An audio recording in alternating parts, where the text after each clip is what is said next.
दिन से महागठबंधन बना उस दिन से कोई वोट बचा है पुष्पा पार्टी के पास? भाजपाइयों को हिसाब देना पड़ेगा ना इस देश की जनता को। 16 करोड़ लोगों को कहां नौकरी दिया? पूरे टीवी खोलिए तो यही दिखाई पड़ेगा कि मोदी जी आज कौन मंदिर में पूजा करने पहुंचे। आप तो पूजा पाठ को भी सेलिब्रिटी बने हुए हैं, जैसे लगता है पूजा पाठ के सेलिब्रिटी बने हुए हैं। सिनेमा में काम करने वाला हीरो लोग जैसे सेलिब्रिटी नहीं होता है वैसे ही बने हुए हैं। नमस्कार, आप देखना शुरू कर चुके हैं लाइव सिटीज को। मेरा नाम अभिषेक है। गोपालगंज विधानसभा में उपचुनाव है, ऐसे में जेडीयू के राष्ट्रीय अध्यक्ष लगातार जनसंपर्क कर रहे हैं। मोकामा में भी गए, अब गोपालगंज में तेजस्वी के खिलाड़ी को जिताने में लगे हुए हैं और चुनावी सभा को भी संबोधित किया है। कई सारी बातों को कहा है उन्होंने। आपने सुनिए, मोदी प्रधानमंत्री नरेंद्र मोदी पर जमकर बरसे हैं। क्या बहुत सारी बातों को कहा है। प्रधानमंत्री नरेंद्र मोदी धार्मिक सद्भाव बिगाड़ना चाहते हैं, उसके साथ महंगाई और रोजगार पर भी जमकर बरसे हैं। क्या कुछ कहा है जेडीयू के राष्ट्रीय अध्यक्ष ललन सिंह ने, आप पहले वो सुनिए। प्रसाद गुप्ता जी बहुत ठीक बात कहा राम सेवक जी ने कि यहाँ चुनाव मोहन गुप्ता जी जीतते हैं कि कौन जीतता है उससे कोई फर्क नहीं पड़ता। अभी देख रहे हैं कि पूरा देश भर का मीडिया ये चला रहा है कि गोपालगंज का और मोकामा का जो विधानसभा का उपचुनाव है वो लिटमस टेस्ट है। अरे काहे का लिटमस टेस्ट रहेगा यार? जिस दिन से महागठबंधन बना उस दिन से कोई वोट बचा है पुष्पा पार्टी के पास? कौन वोट बचा है इनके पास जो लिटमस टेस्ट होगा?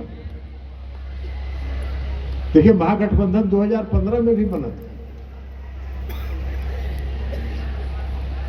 और लालू जी, नीतीश जी और तेजस्वी से एक साथ मिलके, और कांग्रेस पार्टी उस समय थी सिर्फ। और 2015 में के विधानसभा के चुनाव में इतिहास है, इतिहास है। इस देश के प्रधानमंत्री श्री नरेंद्र मोदी जी ने 42 आम सभा किया था बिहार में। 42 गांव-गांव तक गए थे, ब्लॉक के हेडक्वार्टर में भी गए थे मीटिंग करने के लिए। और सीट जब रिजल्ट आया तो मात्र 53 सीट आया था। अब 42 मीटिंग करके 53 सीट जिस देश का प्रधानमंत्री जीतता हो तो उनका तो समझ ही लीजिए। और उसमें तो 3 पार्टी था, अभी तो 7 पार्टी और कुछ है नहीं उनके पास। लेकिन जब 2015 में गठबंधन की गठबंधन की सरकार बन गई, महागठबंधन की सरकार बन गई, तो इन लोगों को बौखलाहट हुआ, छटपटाहट हुआ। और सिद्दीकी साहब कह रहे थे कि कुछ कारण से हम लोग अलग हो गए थे। अरे कुछ कारण से नहीं अलग हुए थे, ये भाजपाइयों की साजिश थी नीतीश कुमार जी को लालू जी को अलग करने का। इन लोगों ने साजिश रचा और IRCTC का मुकदमा पर बिना मतलब का, जिसमें कुछ नहीं था, जो 2008 में बंद हो गया था, उसको खुलवा के और उस पर उन्होंने प्रचार करना। ये सिर्फ साजिश था अलग करने। अलग हो गए हम लोग, और जब अलग हो गए तो नीतीश कुमार जी को लगा कि भाई 5 साल हो गया, कुछ तो है नहीं इसमें। इस बीच में जो धंधा किया भाजपाइयों ने, ये बड़ा कन्फुसका पार्टी है और षड्यंत्रकारी है, साजिश करता है और सिर्फ अपने साथियों के साथ ही साजिश नहीं करता है, अपने गठबंधन के लोगों के साथ ही साजिश नहीं करता है, अपनी पार्टी के अंदर भी साजिश करने का काम करते हैं। भाई आपका तो गोपालगंज उदाहरण है ना। बिहार विधान परिषद के चुनाव में क्या हुआ है गोपालगंज में, हमको बताने की जरूरत नहीं, यहाँ के लोग सब जान रहे हैं।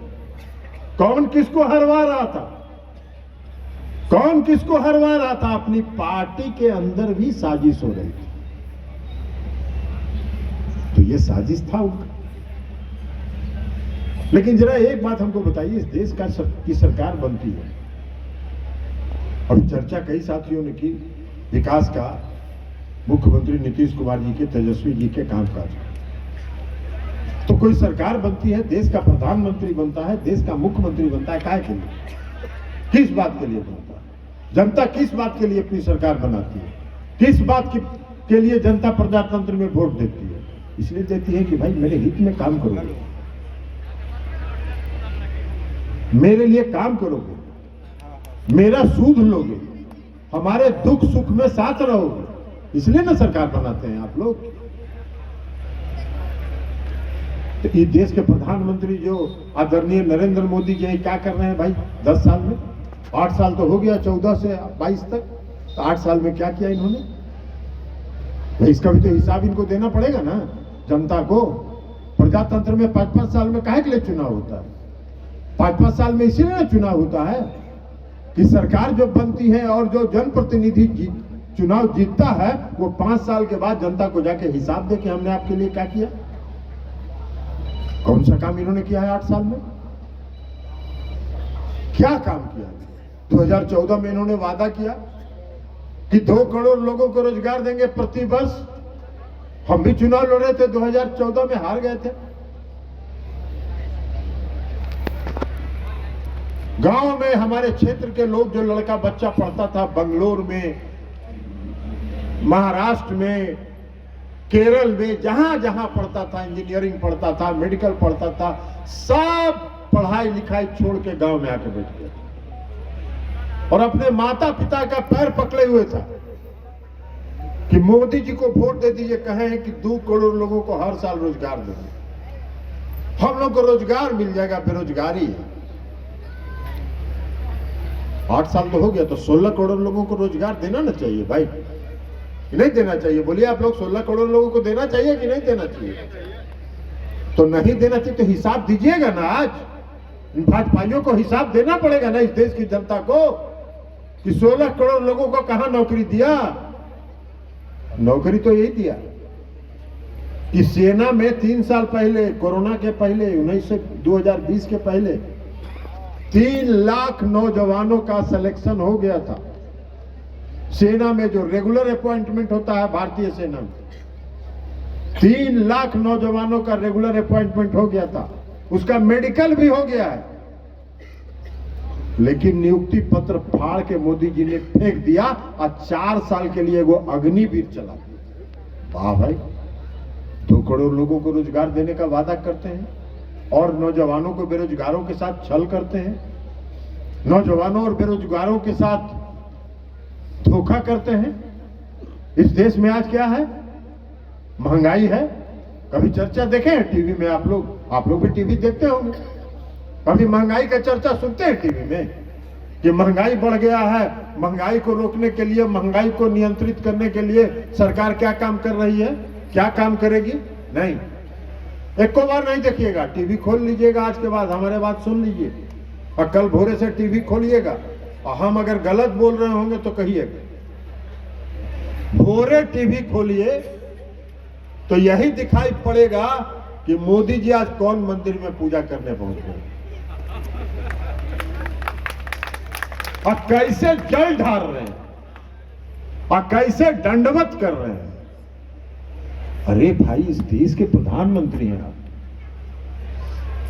पूजा पाठ तो आदमी आस्था से करता है, मन के अंदर आस्था होती है तो पूजा पाठ करता है। आप तो पूजा पाठ को भी सेलिब्रिटी बने हुए हैं, जैसे लगता है पूजा पाठ के सेलिब्रिटी बने हुए हैं। सिनेमा में काम करने वाला हीरो लोग जैसे सेलिब्रिटी नहीं होता है, वैसे ही बने हुए।